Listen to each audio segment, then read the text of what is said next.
Hey guys, have you ever hooked up an LED and had it not work? Or hook it up and have it burn out right away? Or if you've ever wondered what size resistor you need to use, or if you need to use a resistor at all? If so, this might be the perfect video for you. Today we're going to go over the basics of LEDs. Hello, I'm Sean, and welcome to my shop, where I like to make all kinds of things for my hobbies, and I like to learn along the way. I get into tinkering with electronics, 3D printing, laser engraving, woodworking, even model railroading. So if you share any or all of these hobbies or interests with me, hit that subscribe button. This is a brand new channel, but there's a lot more videos on the way. Let's get started with learning the basics of LEDs. So I have here a few different LEDs just to show you as an example. These I had laying around in my shop. We have all kinds of, well, some are clear lens, some are frosted lens, some are different colors. This one is white. This one will actually go green or red. This one's an RGB, so it'll go green, red, or blue, or even a combination of different colors. Again, with a white, clear. These are 10 millimeters, 5 millimeters. That one's 3 millimeters. This tiny little square one down here is only 1.2 millimeters, I believe. We've got LEDs in a bar format. Each one of these can be wired separately through these pins, so that you can use it for like a progress bar or maybe a battery indicator light. Let's go ahead and talk about polarity real quick. So, does polarity matter with an LED? Yes, it does. So we can tell the difference by the length of the leg. See how on these here, each one has a longer leg? Those longer legs are the positive side or the anode, and the shorter legs are the negative side or the cathode. The other way to tell the difference is sometimes, not all LEDs will do this, but sometimes, like on this blue one, right around this edge here, there'll be a flat spot. That flat spot indicates the negative side. So what about these here that have multiple legs? This one here being a red or a green LED, they have a shared leg. So this particular one, the documentation says, is a common cathode. So it is a shared negative leg. Then we would wire the positive legs through a resistor for whichever color LED we're trying to light. So the same is true with this RGB here. It has a longer leg, that is the shared leg. In this case it is a common anode.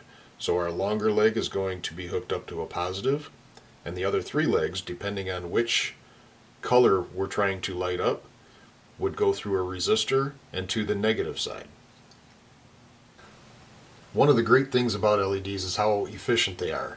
They only take about 20 milliamps of current to be very bright.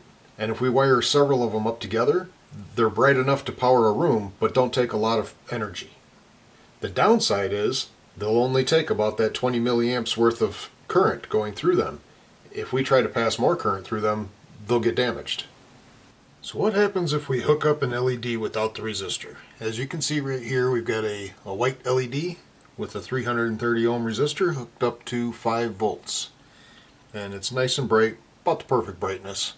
But I'm going to go ahead and take out this 330 ohm resistor, and I'm going to go ahead and put in a jumper cable going from the negative side of the LED, and let's see what happens when we go straight to the negative side of our 5 volt power supply. As you can see, we pushed a little too much current through this LED and we killed it. Alright, so how do we go about finding out what size resistor to use with a particular LED? First off, we need to find the documentation that came with it, and we're looking for a couple pieces of information off of that documentation. We need to find the forward voltage and the forward current. Once we have those, we can punch it into the formula. And that formula is going to be resistance is equal to voltage supply minus voltage forward. That number is divided by our forward current. So once we do that, in our case we're using a 5 volt power supply, and that is going to give us 95 ohms. So 95 ohms is what we want to use, or a little bit higher if we don't need it as quite as bright. What I have found in the past, I almost always start at a 330 ohm resistor, and I can adjust it a little bit depending on how bright or dim I need it, or how long I would need it to last. The brighter you go, if the more current you pass through it, the less life you're going to get out of it. Okay, so let's go ahead and hook up an LED. We're going to use this frosted one from earlier that lights up either red or green. It is a common cathode LED, so we need to charge our common leg with a negative. So we're going to go ahead and run a negative from our negative power rail over to that middle leg. Then we're going through a 330 ohm resistor. Now our documentation on this one says that we can use a 220 ohm, but again, I like to start at 330. It's always safer to go with a little bit higher resistance, and our LED is going to last longer. So we can plug this right into our 5-volt power supply. That is not turned on. There we go, and we're green. So now if we want to turn this side red, we just disconnect that green and we plug this one into the 5-volt power, and there we go, we're red.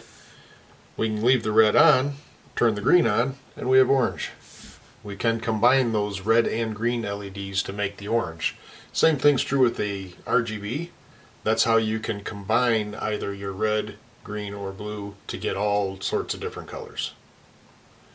We've got this little blue LED from earlier. I'm going to plug the anode or the positive side into the positive side of the power rail.